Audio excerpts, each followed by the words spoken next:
The Miami Dolphins, they ended up finishing on just outside of the playoff window this year. Feel like most people believe that they're going to make a leap going forward to be a playoff team next year. They brought in free agent. Their biggest free agent addition was Will Fuller. And I don't like it. I just don't like it because he's a guy that can't stay healthy. And, you've got Devante Parker, who I feel like is kind of in that same boat. The Will Fuller deal will be graded accordingly depending on what they do at 3. If they take Jamar Chase to put on the other side of Devante Parker and Will Fuller's running out the slot, all day. Let's go. All right. You have now given Tua. Plus, I love their line. The draft picks last year, they drafted several guys like Robert Hunt, Austin Jackson that I was a big fan of. Yep. I look at that and go, more power to you.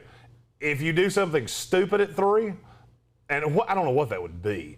I wouldn't mind Kyle Pitts to Miami, if I'm being really honest with you. They need another weapon. If you're counting on Devante Parker and Will Fuller and Mike Gesicki, who does not get open easily, I think you're going to have problems. But if Will Fuller's a luxury piece, he's a 2 that runs as a 3, and he doesn't have to be healthy, he doesn't have to play huge snap counts, then I'm fine with it.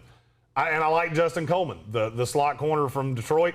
And there's a very simple explanation as to why. You didn't pay him nearly what he got on his last deal. Yeah. He wasn't great in Detroit, but there are still glimmers of hope there. He's not the highest paid slot corner in the league. He can be a very good third corner with Byron Jones and Xavier Howard. You lose Kyle Van Noy, but they did get Benardrick McKinney in a trade with the Houston Texans, which I felt like that was a good replacement for Kyle Van Noy. Yeah, and they got Shaq Lawson. They gave up Shaq Lawson in the deal, which – he's doing stuff. They got Matt Skura as well, who is not, he's not the greatest center in the world, but I feel like he's an okay replacement for what they lost. I mean, and here's the thing. Everything Miami did to me just felt like the reason that I graded them so harshly is you didn't address anything at running back. Now, if you and that's the thing. Their grade, of all teams in the NFL, their grade can probably be affected most by the draft.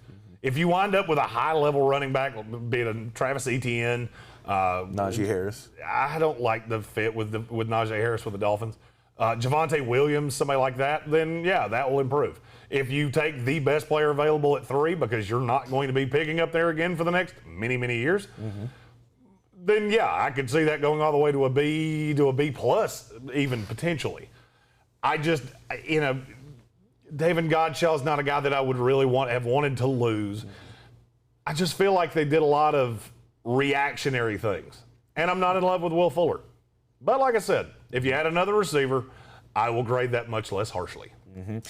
Jacoby Brissett coming in to be the backup for Tua Tagovailoa, I thought was a really good signing because he's. I didn't. You didn't? For a very specific reason. Why is that? I think it puts heat on Tua. I think it's the one thing you needed to not do was have that high-level backup. Yeah, if you're going to ride with Tua, you ride with Tua. You bring in Jacoby Brissett, and the first time he throws 3 picks and a half, you've got people in Miami going, we're supposed to be a playoff team. And then it gets hot on Tua, and I don't like that. He wilted under pressure last year. I love the idea of having him on the roster. I just don't like what I think that's going to lead to. I don't foresee that leading to a problem. It could lead to a problem. If Tua's bad, it will 100% lead to a problem. Yes, absolutely. But I think they believe in, people who are Tua apologists, I guess, after his rookie year. We don't think that there's really much chance of that happening. There's definitely a path. Tua wasn't put in the greatest of situations. He had great talent, but by the time he got in there were also pretty decent expectations. And the tape on him, it doesn't speak to me. We'll put it nicely. Right. And I think bringing in a guy like Jacoby Brissett, you're walking yourself into a door that could ultimately be really, really bad. But also, Tua has injury concerns. And I understand that. And so if that happens, you got to have that guy who can step in and still run the offense. I 100% agree with that. I just look at Jacoby Brissett and go, that dude's been good. He's been good enough to be a problem if Tua's really bad. Okay. I understand it fixed one problem and it created another. That's the best way I could put that.